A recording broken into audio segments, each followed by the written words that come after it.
Ready? About to get ready to go live. About to get into it.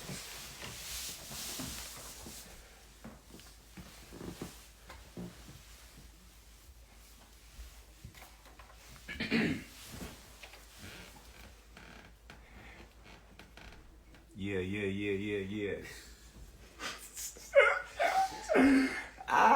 Alright, so listen, y'all. I'm about to give it to y'all raw and uncut. You know. I started talking to Team Spence, I would say, and Al Hammond and them about May, right after his fight, just going back and forth. They sending me a proposal with the interest of a Spence and Crawford fight. We didn't get a contract until August, and it was just kind of like a regular contract. It wasn't nothing. It was initial proposal. It wasn't even a contract. It was a proposal, and Spence, Crawford, the intentions of us fighting. Okay, so we going on the basically the negotiations of what a contract would look like before we actually got the actual contract. Al goes in to saying a guy that I don't know, never represented me, not affiliated with Team Crawford, have no whatsoever place in Team Crawford's, stable, representing me in a contract which I have no nothing upon that I agreed to. So basically that was a standpoint of what the contract would look like. So basically I'm talking to Al, and I'm like, Al, come on, man, I don't even know this guy. How can you do that? And he's like, well, the guy stated he's a part of your team and whatnot, and we going back and forth. I was a good dude, man. I was a, charming guy. He's a cool dude. I kind of like talking to him, but at the same time, Spence is our guy. I'm not. So of course he's gonna do what's best for, his fighter, his guy. That's like, any other manager / advisor would do. He would do the best for his fighter. So, me and Al, we talks on the phone, I get advice from other guys in PBC. They tell me, be careful, make sure the deal is right. They tell me, make sure you don't get fucked. Just normal things from guys that's in they stable that I'm friends with. I honestly can say I'm friends with. So, we going on and on, and of course me and Al, we going back and forth about, the numbers. We not going back and forth about anything else. We just going back and forth about the numbers. All in all, I have two companies, that reach out to me that, wanted to give me and Spence $25 million guaranteed. $25 million guaranteed up front. So a real guy like myself, I call Spence. Hey, bro, look, listen, I got this company that's willing to give us $25 million a piece, guaranteed. What's up? What you gonna do?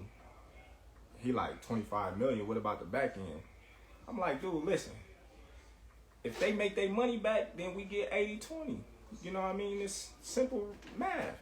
I said, man, we got people all still in the fight. They got the fire sticks. He laughed. He like, man, I got a fire stick too. I'm like, see? I'm like, man, ain't nobody really buying, you know what I mean, pay-per-views no more. I said, man, we get this upfront money and we good. It's a no-brainer. You know what I mean? But one thing about me and I would say the difference between me and the difference between Spence is I'm really my own boss now and he's not. He got to go through Al. He got to go through, you know what I mean, his team and ask them if he can do certain things that I don't have to no more. Yeah, I might have had to when I was with Top Rank because I was signed to Top Rank and they was my promotional company. So of course I had to go to Top Rank and ask them to get me this fight or do this for me or do that for me because I was obligated to do certain things by their standard because I was signed to them. But now that I'm a free agent and I'm free to do whatever I want, I'm the one sitting at the table. I'm the one that's you know, talking directly to these high individuals. Errol Spence not talking to, you know what I mean, Terence Crawford about the fight. You know what I mean? Errol Spence wasn't at the table. Errol Spence can't tell you or show you a contract that, you know what I mean, says Terence Crawford, Errol Spence, you know, that he was there on the negotiations of. He can't do it. You know, so he had to go back and ask Al for permission, you know, if he can, you know, take this big chunk of lump sum of money to fight Terence Crawford, which he didn't call me back, so I proposed it to Al. I hit up Al. I'm like, Al, listen, you know, man, I got this big hedge fund company out here, you know, they claim they know you. Not one, but two. Not one, but two. You know what I mean? Two companies willing to put 20 plus million in both of our pocket, guaranteed. Al tell me straight up, I'm not letting nobody touch this fight. Like, all right, cool. But I'm like, why? He like, why would you want to put a ceiling on yourself? Why you want to put a cap on yourself? I'm like, well, that's not putting a cap on myself. If this company is taking a risk, and, you know, high risk, you know what I mean, high reward. If that's the case, you know, I can't seem to see a fight that's been doing millions, you know, since Floyd and them. So, you know, that was an altercation, you know. I asked Al, I said, since this fight is dragging on with me and Spence, and we can't get things together, why don't I come out and meet you with my lawyer and we just wrap it up? Just me and you and my lawyer. Al said, you know, his mother was, you know what I mean, not doing too well, and I honor that and I respect that. You know, family first. I'm a family-oriented type of guy, so I know what it is, you know, to, you know, put your family first. So I'm cool with that.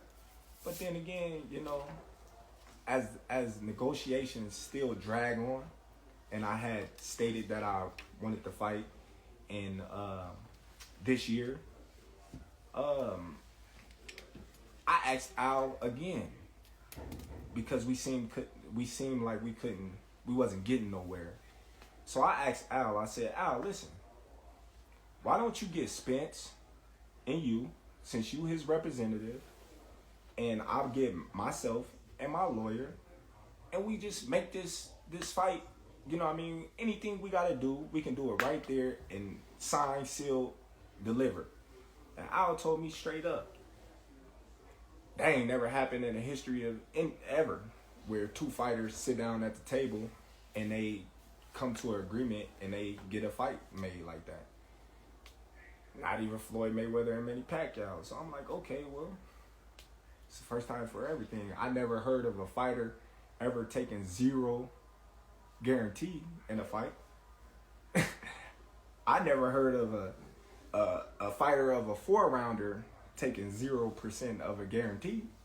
that is something that's new to me, but that's something that I was willing to do to make this fight happen.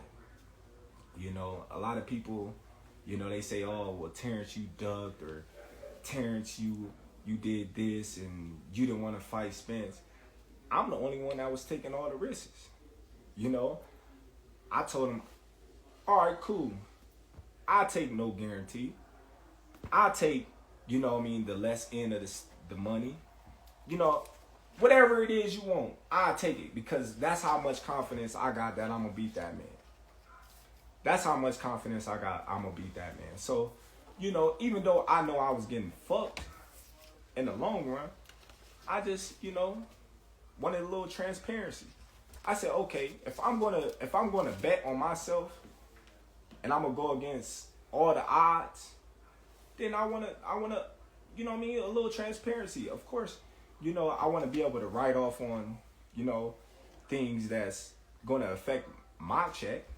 Of course, I wanna see if the numbers add up to what they telling me. You're not gonna go in. It's just simple to me to think that a person will go in a business with a person 50-50, and this person would tell them, well, you got to give me 50% down and I give you 50%. And then you say, oh, well, I'm not going to tell you how much we really made, but I'm going to just give you this. You just got to trust me. Come on now. It don't make no sense. I never was offered a guarantee, not once. I never, you know what I mean, was given anything. But here, you want this fight? We gonna fuck you, and then, you know what I mean, you got what you want. But, you know, that's how much confidence and faith I have in myself. You know, I took it all. I took it all. I took the risk. You know, big risk, big reward. That's how I look at it. And I believe in my abilities, and I believe in myself. So I'm like, it's whatever. You know, Errol Spence, he can't say the same. He can't say the same. You know, he on audio, saying Al Heyman gonna make sure he's good. He's in the best position to win this fight. Of course he is. He supposed to. You know, you got everything surrounding you to help you. You know, so people mad at me because Al told me if I don't take this fight, he's just gonna go and Errol Spence gonna make eight figures. He's gonna make 8 figures without me. So basically, he telling me, well, you take this fight or leave it, or you got nothing. Basically, because we've been dragging. So when I don't know, like, the type of caliber of people that he been dealing with or they been dealing with, but I'm not the type of guy to just sit on my ass and sit on my hands for no man to feed my family. So you mad at me for taking a fight with a tough opponent. You know, you may not know him, but he's a tough opponent for a bigger purse, a guarantee that I wasn't even gonna get. You crazy in the head. You crazy in the head. So now here we go. You know what I mean? Back to square, you know what I mean, one. Like, what do you really expect? You expect me to be disrespected, ran over, stepped on, and just sit there and just take it? That's crazy. That ain't even my style. See, me personally, I wasn't even gonna say nothing because I'm not the talkative type, and y'all pretty much know that. But sometimes, you know, you gotta say what's real. You gotta say what's on your mind, and you gotta stop letting these people just do what they want with you. A lot of people say, well, did he ask to see Bob Arum's books? Did he ask for transparency with Bob Arum? No, I didn't. You know why? A lot of y'all probably don't even know why. But I was signed to Bob Arum. I wasn't my own boss, I was given a guarantee on every single fight that I fought for Bob Arum top rank. That's the difference. That's the difference, you guys. So if you guys can't understand that, then I don't know what to tell you. I don't know what to tell you, you know. So I stated that I want to fight this year, and that was my thing. I wanted to fight this year. So we going back and forth, numbers, boom, boom, boom, boom, boom. So the transparency part, you know, that was the dragger. Where was Errol Spence at? I didn't hear Errol Spence. Where was the tweets? I didn't hear the tweets. I didn't see the tweets. Where was this guy at? He was under a rock. If you a real one, like you say you is, like the truth, you'll come out and tell the truth. You tell the truth, buddy. Come on, man. I called you and told you, listen, got this bread on the table, man. What is you doing? What is you doing? You not your own boss, my dude. So stop saying that you your own boss. Stop saying that you the truth and you this and you that, but you got to answer to a lot of people, my dude. You got to answer to a lot of people, and I'm not knocking that. I'm not knocking it. You know what I mean? It is what it is. They got you to where you is now. They got you to where you is now. But, you know, I don't know. I'm just saying. But like, when you look at it, a lot of people say, oh, well, why you didn't fight Boots? Or why you didn't fight Ortiz? Well, them names that never came up. I would have fought them names in a heartbeat. Come on, man. I'm the best fighter in the world. Who you think I am? Who you think I am? I'm the best fighter in the world. I always fought in my mandatories. I ain't never ducked my mandatories. But, you know, yet and still, I hear through the grapevine, Spence is about to fight a guy that he promised and he swore that he wasn't going to fight, which is Keith Thurman. Now, I don't know how true that is, but that's what's floating around. So, what's up with the trueness with that? You swear up and down that you're not gonna fight this guy. You don't care what nobody say. Now you about to fight him. So that means you was lying, buddy. But you know why he gotta fight Thurman? You wanna know why, fans? Because of the money. It's all about the money. Come on now. He not gonna make that much money fighting Ortiz or Boots. Come on, man, it's obvious. Who Spence gonna fight besides me that's gonna make, you know, $20 million? Nobody. I don't know. But I'm gonna tell y'all like this. I don't know how truthful it is, but you know, Floyd say, you know, he's the spokesman of PBC and he's our right-hand man. We done heard that on numerous occasions, and Floyd came out and said that the fight wasn't happening in this year.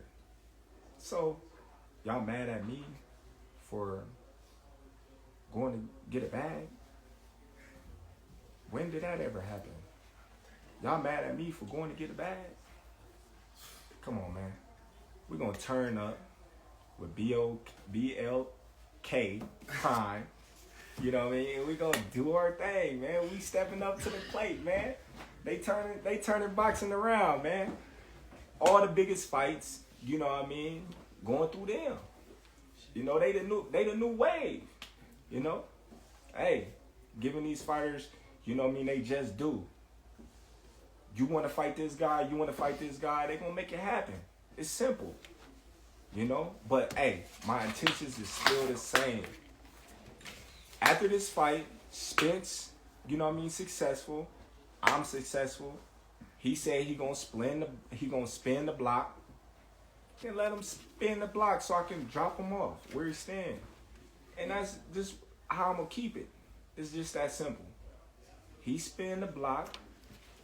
We're gonna be ready for whatever.